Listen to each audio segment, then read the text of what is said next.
Suzuki Baleno σήμερα. Βλάβη immobilizer, το αυτοκίνητο δεν παίρνει μπρος. Είναι με αυτό το τέσσο εγκέφαλο.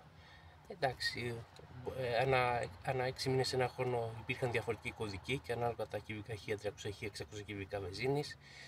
Στο αυτοκίνητο αναβόζουνε το λαμπάκι του τσεκ, το αυτοκίνητο δεν έπαιρνε μπρος. Καταργήσαμε το immobilizer και πάμε να το βάλουμε μπρος.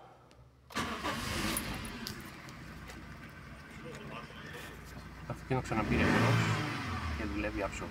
Καταργημένο το immobilizer.